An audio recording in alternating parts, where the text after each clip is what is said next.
Perubahan pentadbiran di negeri-negeri Melayu.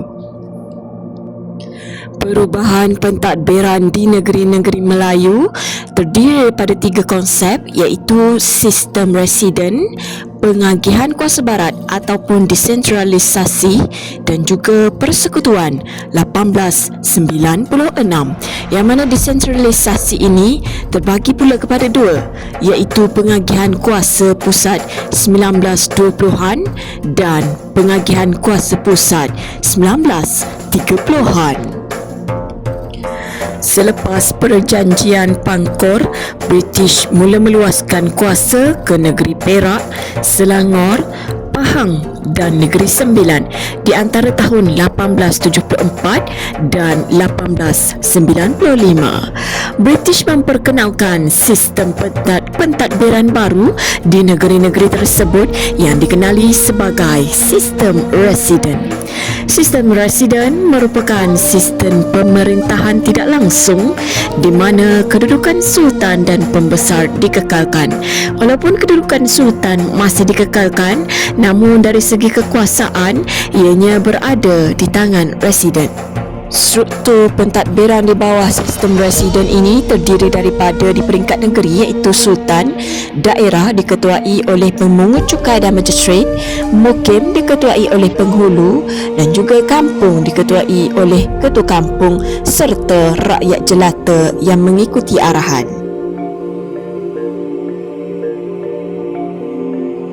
Seterusnya terdapat juga pentadbiran bandar yang mana kerajaan British menubuhkan lembaga kesihatan untuk menguruskan pentadbiran di peringkat bandar. Lembaga kesihatan ini telah ditubuhkan untuk mentadbir Bandar Kuala Lumpur bagi menjaga kebersihan bandar, mengeluarkan lesen perniagaan dan juga meluluskan pelan pembangunan. Anggota lembaga tersebut terdiri daripada kaki tangan kerajaan seperti ketua polis, jurutera di Jabatan Kerja Raya dan juga individu-individu yang dilantik oleh residen. Seterusnya, oleh kerana British berjaya mewujudkan keamanan melalui sistem residen, maka menyebabkan timbulnya cadangan untuk mengeratkan hubungan yang diketuai oleh Frank Swettenham, C.P. Lucas dan Cecil Clementi Smith. Perjanjian Persekutuan 1895 mula dikuatkuasakan pada 1 Julai 1896 di bawah pentadbiran Sir Charles Mitchell, dan negeri Selangor, Perak, Pahang dan Negeri Sembilan telah disatukan di bawah satu pemerintahan pusat.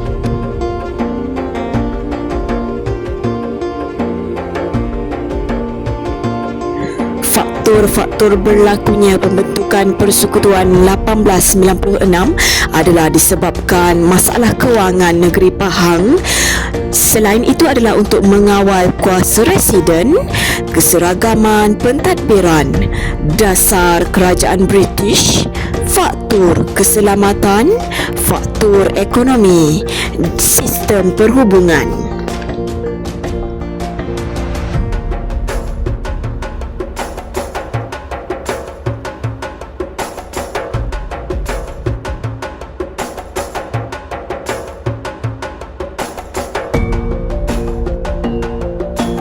Antara syarat-syarat perjanjian Persekutuan 1896 ialah sultan-sultan di negeri Perak, Selangor, Negeri Sembilan dan Pahang bersetuju meletakkan diri dan negeri mereka di bawah naungan British. Sultan-sultan berkenaan bersetuju membentuk sebuah persekutuan yang dikenali sebagai Negeri-Negeri Melayu Bersekutu.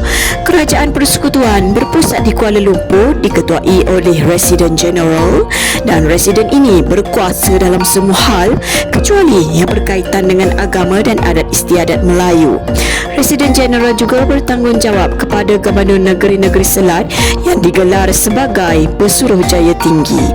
Sultan-Sultan Melayu hanya berkuasa dalam negeri masing-masing dan bersetuju mematuhi nasihat Residen Jeneral.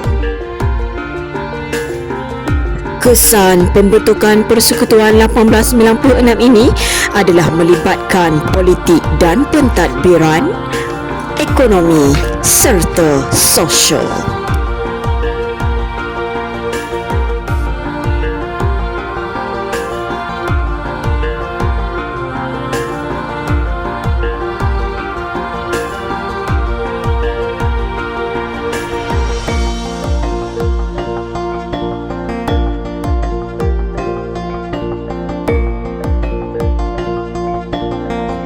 Pembentukan Persekutuan 1896 menyebabkan berlaku pemusatan kuasa di tangan Residen Jeneral di Kuala Lumpur sehingga menyebabkan sultan-sultan di negeri-negeri Melayu bersekutu melahirkan perasaan tidak puas hati kerana mereka telah kehilangan kuasa politik.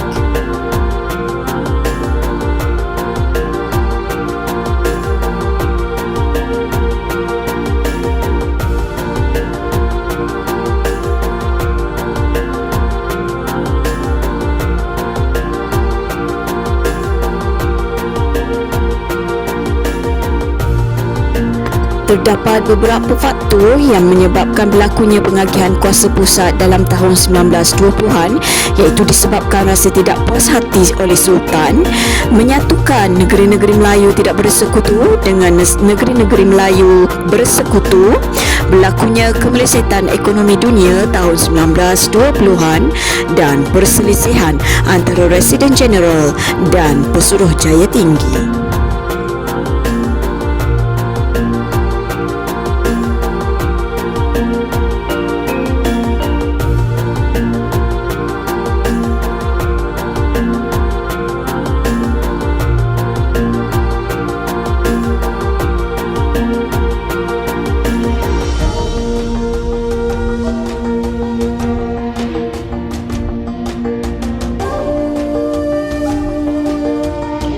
Seterusnya, terdapat langkah pelaksanaan pengagihan kuasa pusat tahun 1920-an yang diketuai oleh Sir George Maxwell, namun ianya gagal.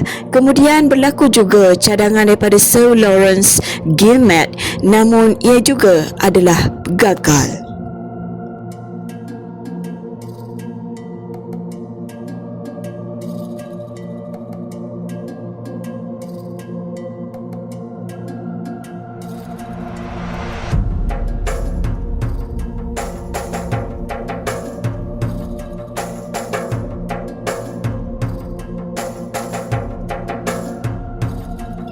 Kemudian terdapat juga faktor-faktor pengagihan kuasa pusat pada tahun 1930-an, iaitu untuk membentuk Kesatuan Tanah Melayu oleh Sir Churchill Clementi Smith. Kedua adalah berlakunya kemelesetan ekonomi dunia 1930-an dan juga menjaga kepentingan orang Melayu dan mengawal orang Cina. Dan berlaku juga langkah pelaksanaan pengagihan kuasa pusat tahun 1930-an, iaitu adanya cadangan Clementi dan juga cadangan daripada Sir Samuel Wilson. Namun begitu, rancangan pengagihan kuasa pusat ini terpaksa dihentikan apabila Jepun menyerang Tanah Melayu pada tahun 1941.